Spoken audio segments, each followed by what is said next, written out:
Mr. Tope Fasua. Tope is a Nigerian businessman, economist, and writer.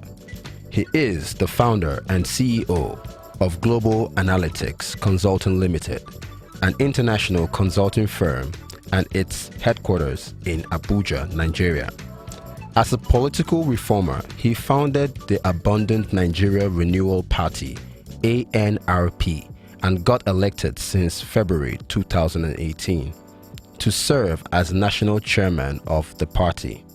Fasua has authored numerous columns on newspapers and 6 books. Fasua was born and raised in Lagos. For his secondary school education, he attended Army Comprehensive High School in his hometown Akure in 1985 before he went further to study economics at Ondo State University, where he successfully graduated and received awards for the best overall result in the department, faculty, and the entire school in 1991.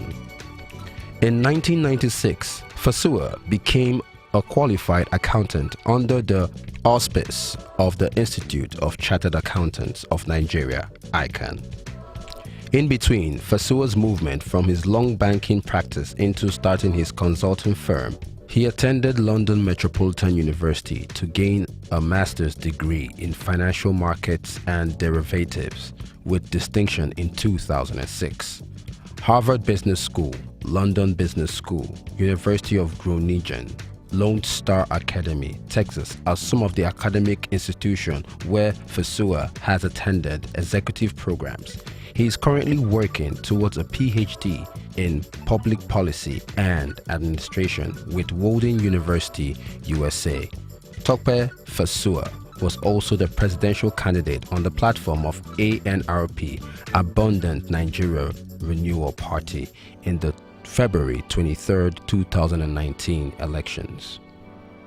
Welcome on stage, Mr. Tope Fasua.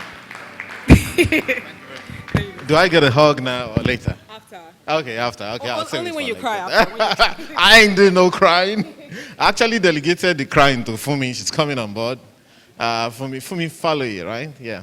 She actually married a brother of mine from Akure, so I gave her all the authority to cry tonight. Anyway, am I on? Right, thank you very much. Great to be here. Where's Fatima? Is she somewhere around? Okay.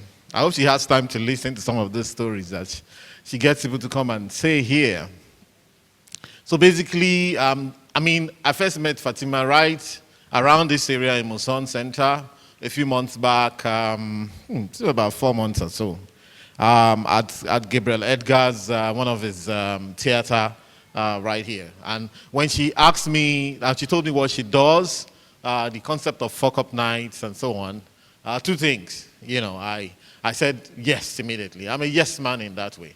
I'm actually a bit influenced by that Steve Curry's, is it Steve Curry? Not Steve Curry, what's the other Curry guy? Z. Yeah, Jim Carrey. Yeah, that Jim Carrey's movie, Yes Man. Jim Carrey in that movie used to be this guy who, he was a credit officer. He was always bouncing every credit. It was just sad.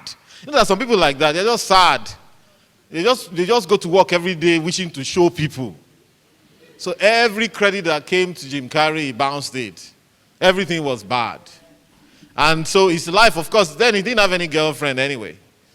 Because with that kind of attitude, no girl wants to be around you. Until he went to see one guru. Somebody took him to see a guru. And the guru said, just say yes. Anything. In fact, for the next maybe 1 week thereabout, say yes to everything. And, you know, his life turned around. It's always good to say yes. Because I said yes, I'm here tonight. Because of yes, I'm here tonight. More because also I believe that stories of failures have not been actually told as much in Nigeria. We are actually asked her at some point, is it about me coming to brag about what I've achieved? If it is, I'm not coming. Because I don't know. I don't think I've achieved much yet. I don't even know if that day will come. One of the things that make me cringe the most is when all these citations are being read. I cringe. So, what's that about, you know? I mean, we live in a world where 18-year-olds change the world and move the world, and here am I, I'm 48. You know, what have I done? But I've tried to do some crazy things in my life. Actually, my life is quite a fuck up from beginning to the end. One of the things I came here for, really, is also because I could swear a little bit tonight. I started my career in a bank called Citizens Bank, somewhere in Ahmadu Bello here in 1992. And that bank was actually set up by 5 guys from Citibank. They came in from Citibank. Citibank was the bank then. I think at some point they changed to NIB, back to Citibank. So that these 5 guys, Larry Osafiana, Moses Ago, who was in operations, my director, Yamika Doso, and Eru Sivwe, one man called Alaji Assam Momodu. And so they actually came with some of these ideas. I mean, we said a lot of BS, you know what I'm saying? I mean, it was that bank where we swore a lot, it didn't matter, everybody developed this American attitude and so on. Though I left them in 1998, yeah, but so I knew that was going to be an opportunity to swear a bit tonight. I'll try not to swear too much anyway. But it's a great thing. So people need to understand that life success is also about failure. The more you fail, perhaps the better you'll get. But never refrain or stop or hesitate from doing that which your heart says you must do, and that which no one else is doing, simply because you think you're going to fail. Perhaps Nigeria is what it is today because too many people are afraid of failure. So when I saw a platform that could make me talk about failure, I said, hey, yeah, that's me. I mean, okay, so let's hope this one works. Where's the next one now? All right. Does it work? Okay. The arrows aren't working. What's up? I mean, this is Fuckup Nights anyway, so if that happens, no problem. So who am I? That's me in the spotlight with my glasses. Sometimes I use it. My left eye is worse than my right. Yeah. I don't know if you guys know. I mean, usually it's like that.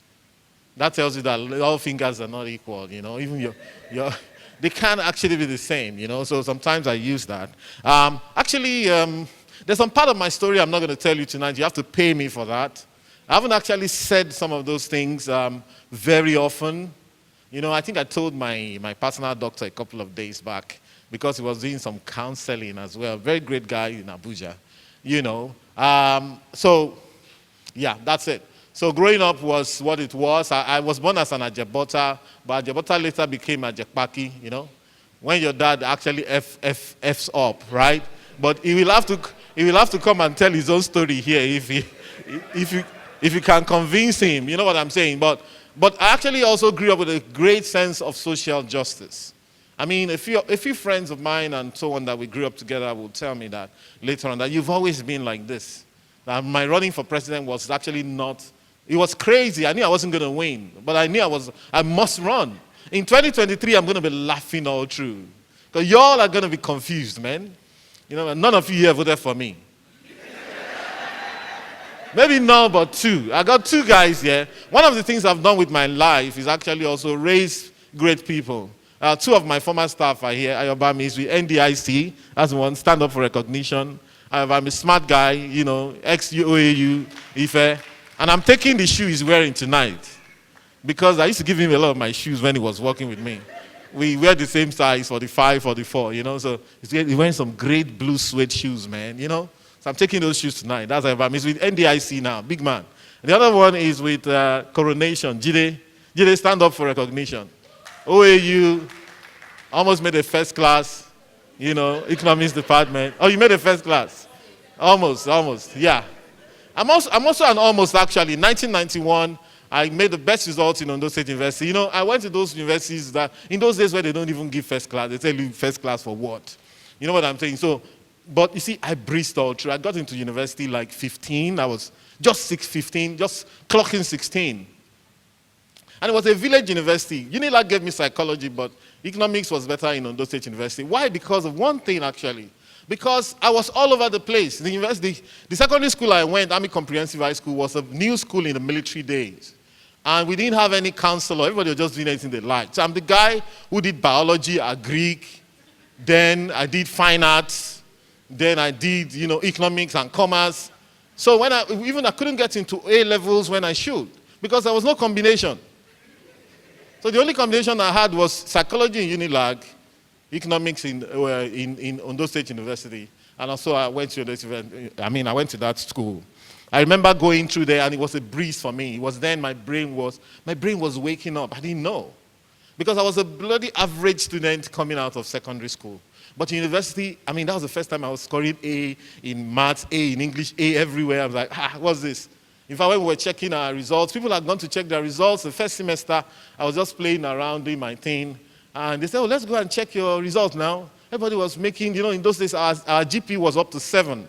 And I went there and I scored 5.24 out of 7. They said, this is your result, must be the best in the class. I said, me, who am I? So, I mean, I went through all of that. I was the person who they would come and check his result. There's these people that are very serious about life, even that young, even at that level. They will come and check what the Tope score in this, what the Tope score in that. For me, it was a breeze. So anyway, so fuck up number 1. So came graduation day. They were doing some launching in the school. I got 5 prizes, but nobody had the time to call the prizes because they were doing their launching, looking for their money. Fuck up. That's my life. But anyway, I'm actually this guy. I believe there's nothing for good that anybody else can achieve that I can't. And I think that's what drives me, right? Not per se about the money I can make. I don't believe that money is anything. Some of my colleagues in banking used to say that this guy, nothing actually means so much to you like that. I mean, so I walked away from banking in 2005. I just had enough. And I knew I wasn't coming back. I'd worked in Citizens Bank for 5-6 years, moved to Standard Trust, worked with Tony Elumelu for about 2 years, moved to ETB, worked with Mike Adenuga. So again, I see some of these people up close. One of my biggest fuck-ups actually happened with Mike Adenuga. So I got into the bank, they gave me a Peugeot 504 as official car, 1990, maybe year 2000 or thereabout. And that car was stolen, right? It's somewhere in Okpebi. A Peugeot 504. See, around that time, my brother got married.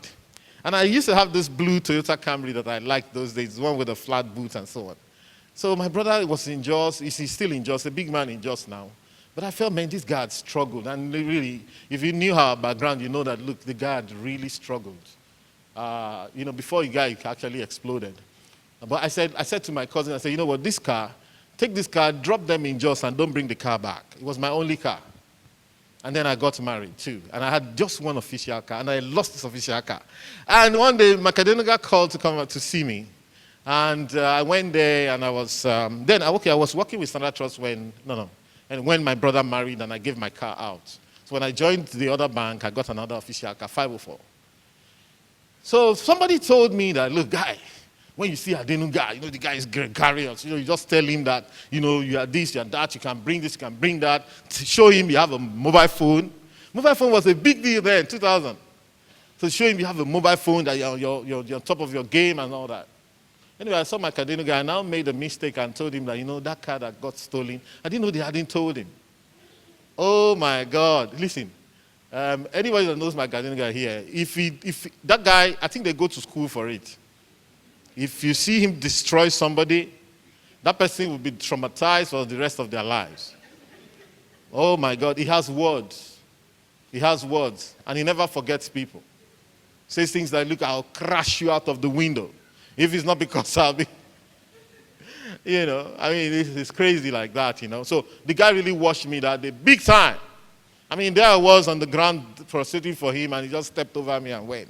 So I was but what happened then was, okay, I didn't have any official car, I didn't have any personal car. So I was manager, Equatorial Trust Bank in Kenya, but I used to come out and go to the other side of Alade Market to take a bus to my house in Ikeja.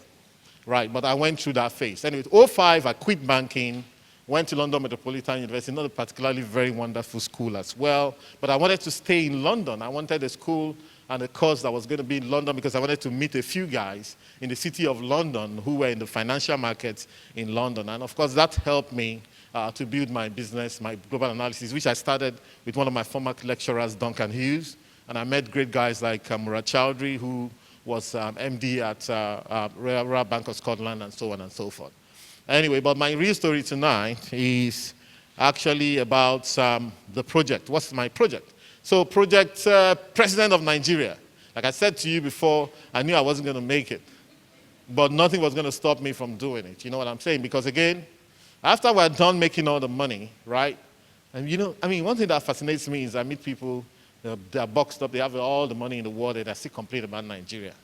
What's that for? You know what I mean? You still complain, this country, this country is that. Perhaps because at that level, because of the way the country is, you feel very insecure. as well, because you have all the money, but you're afraid of driving out of your house. You can't drive your car on a good road and all of that stuff, you know. So I went for it. Nothing was going to stop me. I started this political party, but I tried to make it open as much as possible for other people to join me and let us compete together. One of the things I learned very early was that when it comes, if you say, people come and contest with me, come and let's contest together. We were meant to have debates. We had all these great ideas about open debates, you know, let's put this in on social media, let people comment, let them choose the best person. Forget it. Your guys will just pull off like this. No way. You know, I was telling somebody just before this meeting that, look, I mean, all of those guys that were checking people's results in universities, all of those guys that would know something, all of those guys that were hiding books in different places, they will take the book from physics and go and hide it in Yoruba area. What do you think they're doing today? They're still very much around, playing pranks. I hope they are not coming to give me how many minutes more. Don't come. Max. I don't want to see you, Max. I'll soon be done. Anyway, so, you know, that's how it was. So, anyway, I ran and I got 4,340 votes. I don't feel so bad for myself. I feel very bad for some people. Thank you very much. Like I said, none of y'all voted for me. Even these two guys that are here, I suspect them. Chances are that they voted for Atiku or Buhari or some old people like that. But you know what? I also ran because I wanted to show that any Joe average can run. Well, you know, I mean, my name Fasua. Perhaps I'll be the most famous Fasua in Nigeria today. Let me help them put that name on the board as well. After the elections, when all the results were coming in, of course, it was a bit disappointing. Actually, I expected to score about 40,000 votes, actually. All things being equal. I even lost a bet. I lost a bet that that vote was going to go into a rerun because I thought that with the combination of myself, Moghalu, Feladro Toye, Shore, and all those other people, that we're going to pull quite a bit of weight, you know, not myself. I felt, I mean, Shore should get about 1 million votes. He had all this followership. Kingsley should get 1 million votes. And if they were going to get 1 million votes, chances are that they would actually take a few states off that the other big guys would not be able to score the number because they needed to score 25% in two-thirds of the states. Because I lost 50,000, which I've paid. I paid the guy, yeah. I mean, I try to keep my words as much as possible. So I would probably say that contesting was a failure in its own way. It's not, I don't quite feel bad about it, so I'm not going to cry for y'all. Don't cry for me, Argentina. Don't cry for me, Nigeria. For me, we do the crying for you guys anyway. So this is Martin Luther King, right? So he had a dream about his country and about the world, about the black race, right? Said that there was going to come a time when people will be judged by the content of their character, not the color of their skin. You know, maybe that time has come or not is still contentious, but of course, the world had a black American president at some point in time. The black man isn't quite doing as well as he should, and of course Nigeria is the poster child of that underachievement and mediocrity, and that's what we still are, right? I mean, I shared something on my Facebook page a couple of days back.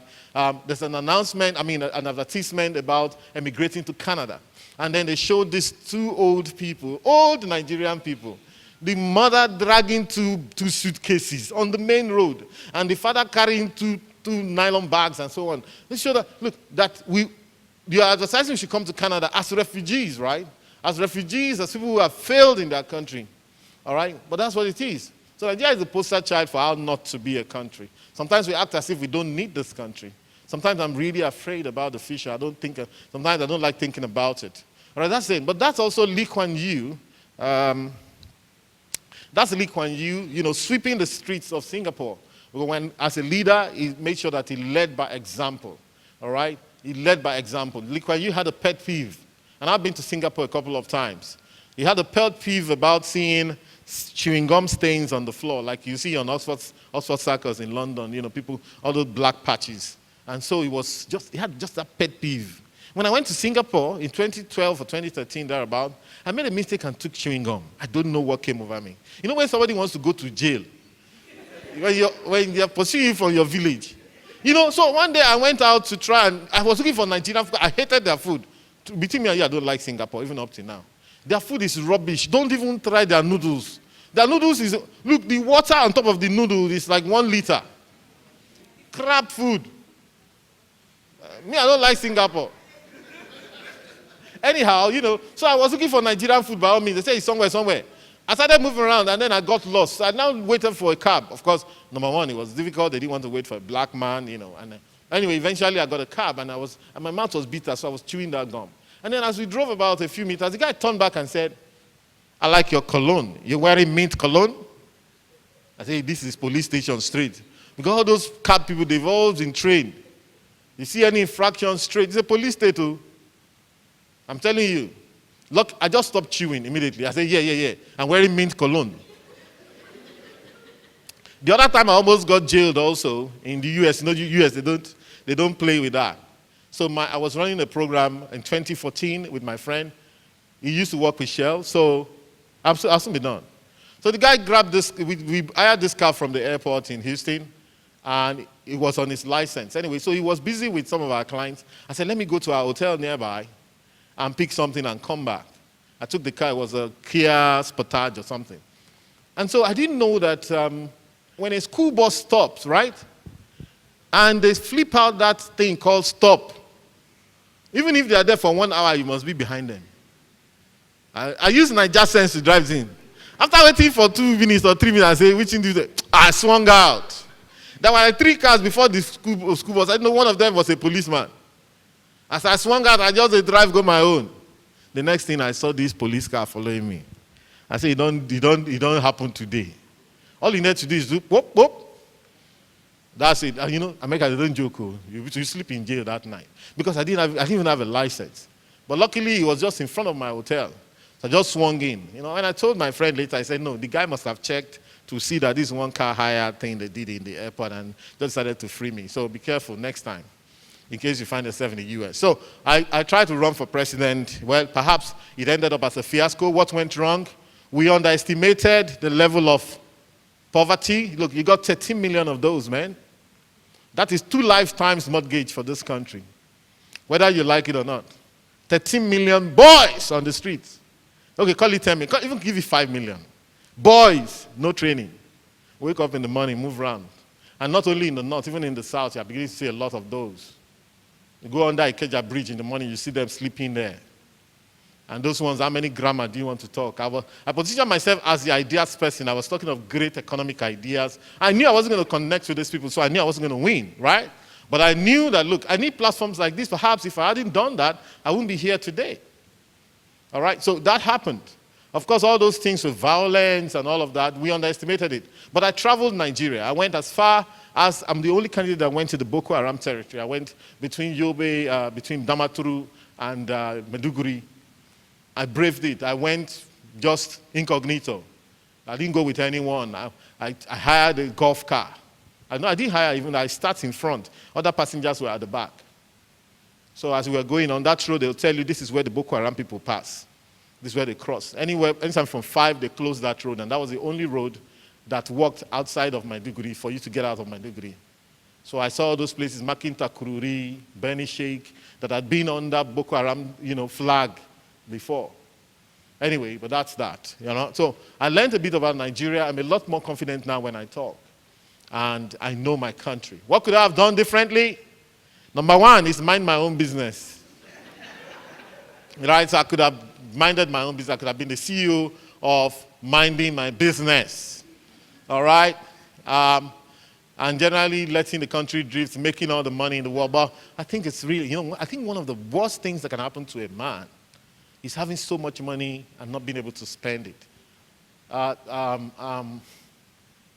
Was it Carnegie? Carnegie? Not Dale, the first one. Not Mellon, sorry? Andrew Carnegie said, a man who does not die poor or broke, dies disgraced. And that's why you can see a lot of the big men in the world, Warren Buffett, Bill Gates, and so on, giving everything away, a lot of things. Even Otedola is beginning to give some of those examples. I heard he gave $5 billion to someone to Northeast recently, So that's one thing I could have done. I could have also done this. If you can't beat them, join them. Someone said, look, why are you running all these new parties that don't have leg on ground? And so many of you will think that way as well. But why don't you join APC or PDP? If you can't beat them, join them. But hey, that's the exact idea. The moment you have to go through that route, you get tainted, you get messed up. And I know a lot of people who they took their money, they ate their money, and at the end of the day, nothing happened. All right, nothing happened for them. And of course, you also have to think about the route in which you pass to try and make a change as well. All right? And of course, there was no way they were going to give me the presidential ticket. At least I got involved in a few of the debates, especially the last one from TVC. The one from Channel was messed up. Channel TV one was absolutely messed up. We had only 3 people, Fela, Kingsley, and Obi, featuring on that debate, which was going to be the main debate. The election before that in 2015, we had 11 people debating on that platform.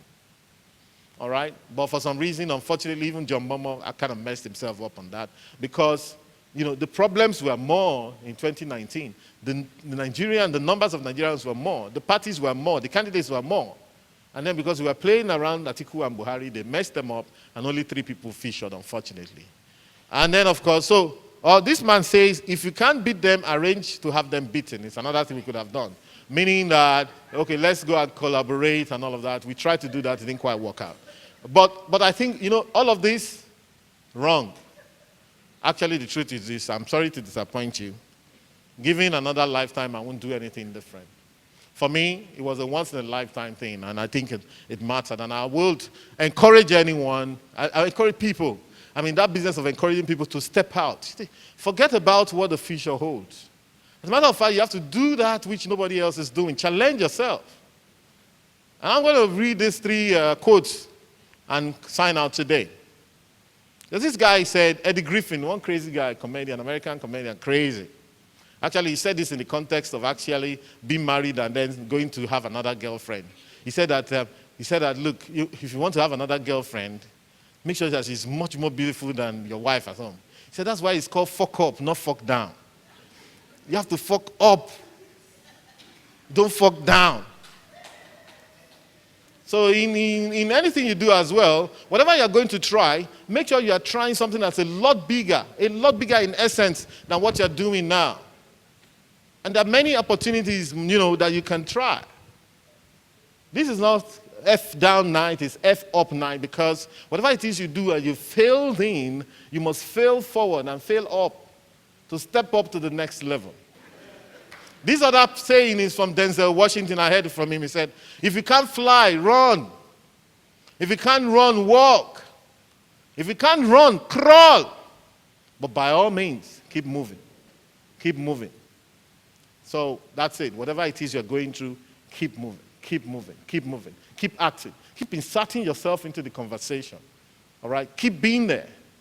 Keep being the person to reckon with. Positively. Don't be proud. Show up. Tool yourself with content. Keep reading. All right? Keep learning. Very important. And the last one was by Martin Luther King Jr., but he was quoting an unknown Negro spiritual, an unknown Negro preacher. So I wanted that. He said, we ain't where we want to be. We ain't where we should have been. We ain't where we're going to be. But thank God Almighty, we ain't where we was.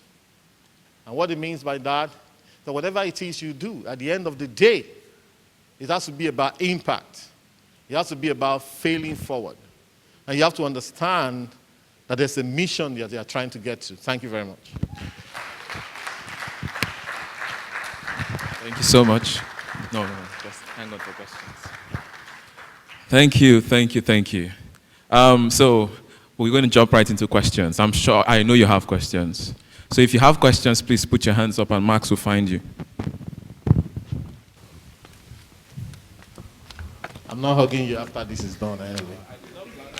I'm not playing that. I'm not playing that game. So where's the other lady that was hugging someone here just now? I need some hug. I need me some hug tonight. Hello, good evening. That was incredibly inspirational. My question to you is, what keeps you going? What's that drive that makes you want to continue no matter what comes your way? Okay, let me quickly answer that. Well, first of all, I mean, I thank God for the gift of life and health. You know what? Health is extremely important. I've got this crazy energy level, I just can't stop. One of the things I didn't say when I finished this was, having done with that project, I came up with a number of positives. I actually opened 3 NGOs around the issues that I saw and the issues I was driven by. One of them is called Teach Nigeria. Teach Nigeria is actually directed at those children that don't have schools to go and all of that. And thank you. One of the things I did when I was running around for my campaign is I always went into the public schools. Randomly, we're passing on the expressway, I see a public school, I say, stop. I just 3-car convoy, so I go into there, I remove cap, whatever, babariga, whatever it is I'm wearing.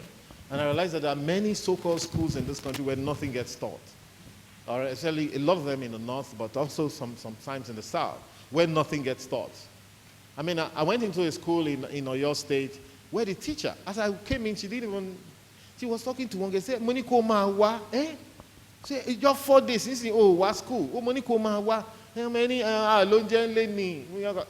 because the child said they didn't have food in their house. The teacher was saying that, I said you should be, very sincerely, be coming. I will give you, if it's food, I will buy for you. I said, oh my God. We see a lot of people like this in this country. How much was he earning? In fact, after that day, I think I gave her 1,000 or 2,000 naira. She even refused to take it. I had to go and tell the principal. Because the principal, when I gave her, the head teacher, that one collected though, sharply. I said, madam, I gave this woman money she doesn't want to take. She now said, my friend, when you're I said, money come school, imagine. I mean, the so-called big men of this country don't even care. I went to schools in Zamfara State. Well, if you see the state in which they leave those children, mothers will have children for 3 weeks. You won't even bathe them. Children stank. And in most of the schools I went, if you can find 2 teachers in one school, you are lucky. 2 teachers. Right, so I formed Teach 100. And I was in US a couple of weeks back, and one of the things I was able to talk to some people who are even ready to send us books, because look, one of the things I'm doing with Teach 100 is I'm pulling books from my friends, the books that their children who are now in university have finished using. Those Tom books give me. Many of these children have not even seen a comic book before, a comic book. And we're in this same country, and they're in the majority. The millions are coming. Has anybody seen World War Z? You see the way those people were rushing, those zombies? That's what you guys are playing with in this country. Seriously. Then I formed another one on tertiary education. It's called TEPD, TEPDI, Tertiary Education for Productivity and Development Initiative. And what that does is I'm trying to focus on university and polytechnic students. I'm saying that, look, we have a huge developmental gap that we can't afford to wait for them to graduate before they look for work and all of that.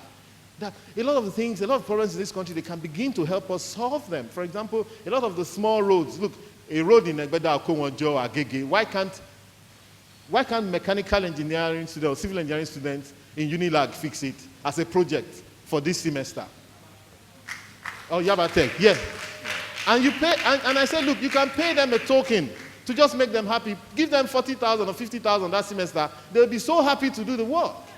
So that the government can now focus on the bigger issues. The third one, before I go, Chisom, the third one I formed is on environment. And I have, I started this plastic recycling company in Abuja. I'm big on the environment. I believe that, look, I believe the environment is the only place where you can employ 2 million people in this country right now. If we get obsessed with our environment, forget Muson Center. Many of the times I say, some of these are seminars, we should take them to Ajegunle. I went to some places in Itire when I was doing my campaign. You know, where you see the canal that's blocked with plastic and all of those things, the strong stench of feces. And people live there. In fact, they have more children than you do. Anyway, so that's the third one I formed. So I have those 3 things. I'm extremely busy now, running from one thing to the other. And hopefully also, I think I'm pretty much fairly well positioned for bigger responsibility in this country. So that keeps me going. Thank you very much. One more question. Okay. All right. Thank you for your speech and for motivating us as well. In light of that, and also what you said about making your next mistake or your next challenge more challenging than your previous attempt, Do you think these three ventures are as challenging as, I mean, I'm guessing running for president, or is there anything else that keeps your heart pumping, that you're kind of scared that you're taking on? Well, for me, I think what I did was, I keep saying, okay, fine. I didn't spend a lot of money on my election. Oh, you have another question? No, that's okay. Yeah. You can have your seat. Okay. So I didn't spend a lot of money on my campaign. Maybe I spent about 50, 60 million. But, you know, I think I got about 15 million from people. And one of the things you'll see when you want to do something like that, some of your tightest people, one of whom was here when Edgar did the stuff, who I thought was my friend, man, the guy gave me a short shrift. And then you now get people who you never knew they will support you, and then the ones that actually believe in you. And I'm this kind of person, if you do me a favor, because I don't get favors that often. You know, ladies get more favors than guys. I pity you guys, eh? But it's true. What can we do? I'll do you a favor right now. I won't do him a favor. Do me, no, I'm your guy. But wait, you know, but the way it works is, so I spend about, I think it's money well spent on my country. And it gives me the authority to speak, right? I'm actually taking on one major issue right now. I'm from Ondo State. I studied in Ekiti State way back. And there's this link road between Akure and Akikere, a very short 20 kilometers road. And the other day I heard that Fayemi and Co, they said, and Akeredolu, that they got government approval to put a toll on that road. I'm like, well, are you kidding me? You don't put it, when you put a toll, you first of all put a toll on Lagos or Benin on Isha. Before you go and put a toll in a village, because you think you can. So I'm at that forefront saying that you guys can't get away with this, even though if you think you can beat down the people of this village. For 20 years, they've not had a road in that place. Craters in that place. All right, so this gives me a platform, and a platform is very important. And one of my guys would always say, weaponize your platform, very important. Whatever platform you think you have, weaponize it, take it to a level that people will actually pay attention. Mind you, the fact that in this world, these people don't really care about you, and, especially in this country, it's run on a different system that defies logic. So if you're the kind of logical person you want things to work, you're an outsider in this place in the first place. Anyway, so regarding those, I think those three things that I do, among my other businesses that I run my consulting firm, I have a printing press and all of that, just trying to get busy and all of that. And even recently, I got contacted by United Nations for something or the other. I hope it works out. I do quite a number of things, World Bank things, DFID, things coming up. So it's all about getting really busy. I think I've paid my dues to Nigeria. I'm at the forefront now of recruiting people to say that, look, don't be afraid. After we finish the elections, people on Twitter, they will tweet, they say, Tope, you and Chowere and Fela, you people will not go and come together now. If it's 2022 now, you say we should come and support. I say, they not be president for your family. They swear that you can't be president. You people should go and contest for state assembly. You can't contest for state assembly. I think the more people that get involved in that process, the better for everybody, the better for Nigerians. So everybody, we all need to have our hands full. Again, remember, we have a huge developmental deficit in Nigeria. What I mean by that is that when every country is moving forward, we seem to be moving backward. Ghana is growing at the rate of 8.5%, the economy every year, for 3 years now. Same thing for Ethiopia, Senegal, all of those countries. And here we can't manage more than 1.9%, even when our population is growing at 3-point-something%, and inflation is doing 11%. Meaning that we have at least a 13% developmental deficit. We're actually in the negative year on year, and that's a big problem. Thank you very much. Thank you. Put your hands together for Mr. Fasua, please. The one that's going to do the hugging. Well, if you're interested. No, I'm not taking this hug. Well, Mr. Fasua, I was going to talk to you about. I won't leave here until I get the hug. Yeah, no problem. Well, we were going to talk to you about something, Max and I. This program, we didn't spend a lot of money on it. It's just like 50,000. And these people, they are all poor people. You and I, we know how 50 million is just a little money. So maybe we can help them. What do you think? We'll see how it goes. Eventually, after. Eventually. Yeah. And that food you were talking about in Singapore that is not good. No problem. There are some of us that will still want to know this. Yes. Am I speaking for myself? Who doesn't want to eat the crap food in Singapore?